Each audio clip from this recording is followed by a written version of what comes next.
Welcome to the first video and what I hope to be a bit of a series on the restoration of this little project, which is a North American Harvard. This is NZ946. So it also had a serial number of AH197.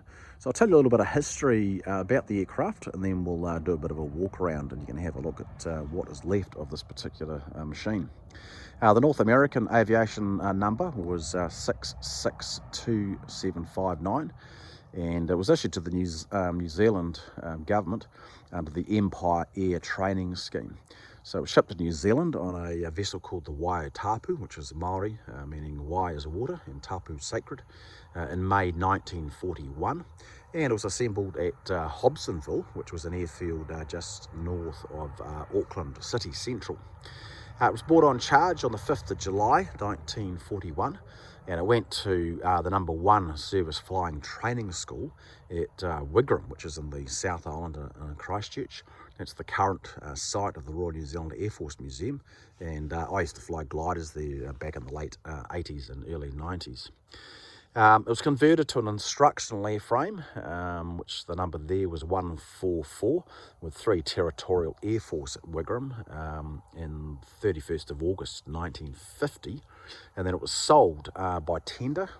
Tender was 262/55 to the Horrell Company in Ashburton for the big sum of just £25. So based on the tender number, I guess it was sold in 1955. It was then given to the JCs in Methven, which is a little inland town, the skiing base for Mount Hutt ski field. And it went there in 1967. It was then converted as a plaything. It had a set of steps going up the back and a slide coming out the underneath side. It was mounted on poles and had wings from another aircraft. It also had tail feathers, a different sort of cowling on the front, no propeller. So it was used by kids, and during that time got quite a bit of graffiti, some of it quite colourful. And then it was acquired by John Walsh, who's based in Blenheim. And I first saw the aircraft in 2005. I'd been to the Classic Fighters air show based at Omaka Airfield, and went to visit John and have a look at his farm where a number of P-40s used to base themselves during World War II.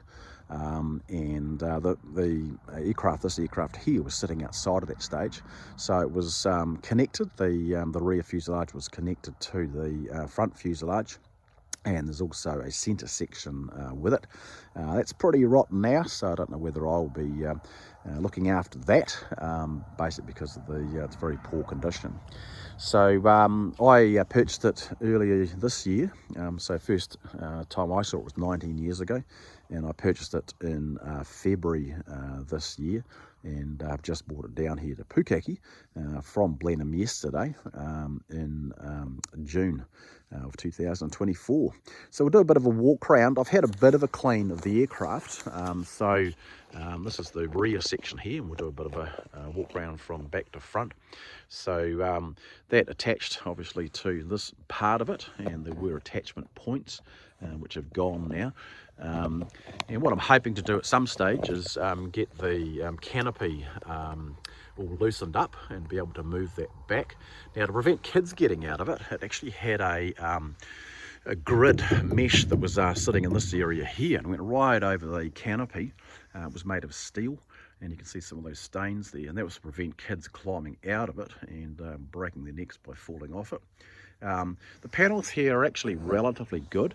The colour was originally kind of this blue under here, so you can see the bare metal, and then it had a blue on the outside, and then it's been very roughly painted.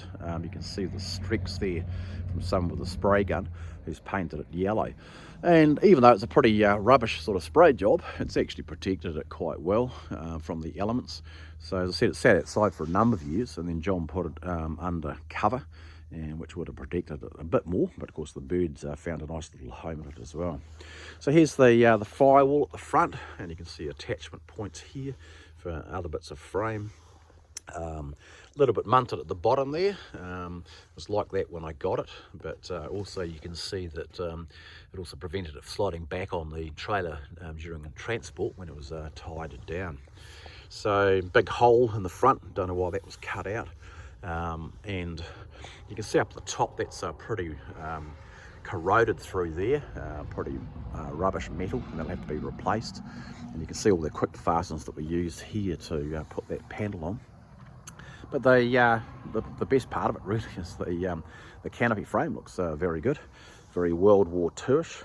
So here's an electrical junction box of some sort. You can see little bits of writing on there. And I've just taken this video at this time to show you the cleaning. So it was covered with algae. And I've just been brushing that off with small soft brush, and also getting rid of the algae with water. So again, we can see where the mesh was that covered the canopy frame. Some of the wee panels still open quite nicely. We can see that. Again, people have scratched their names on it. We'll have a look around inside here. Now, you'll notice it's pretty bare there. We've got the dashboard up the front for the instrument panel. So obviously 2 pilots. And what's missing here is framing, cross framing, that goes from basically left to right, which will make it very rigid. And there's also another angled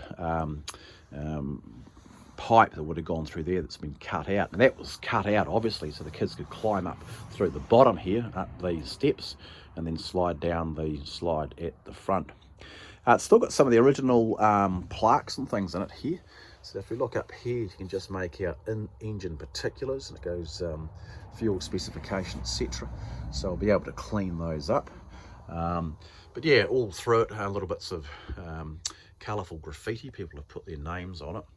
And I'll probably put some sort of bar through the bottom there, just to strengthen it up and make it a bit more rigid. So basically that's the interior, and nice to see some of the plaques still there. Down the back, you can see some of the original writing on it. Here we've got baggage restrictions. For normal aerobatics, no load. For normal flight, what have we got there? I think it says 95 pounds if it's got flares fitted, or 85 pounds no flares fitted. Again, little bits of graffiti. Down the back, the cross member there is original for rigidity, but the 2 box section steel parts were obviously put in to strengthen the fuselage when it was used as a slide in a kid's playground. So part of the floor is still there, but a big chunk's missing there. And you can see the condition of the back part. I've yet to clean this, but it looks like it's come out of a swamp. But again, you've still got panels and things that open up. Again, you can see all the corrosion that's on it. So yeah, what gets restored and what gets retained is hard to say. It would be nice to actually have the 2 parts mated together again, but that would require a bit of work. So if you're interested in the restoration of this, keep following the videos, because I will post more as I clean it up. And do subscribe to our channel, Biplane Flights. You also see on the channel we're restoring a Royal New Zealand Air Force A4 Skyhawk flight simulator. So that's been progressing quite nicely over the last 6 months. And so yeah, we've done over a dozen videos just showing the restoration of that. So hope you liked the video. If you did, click the like button, and we look forward to seeing you back in the next video.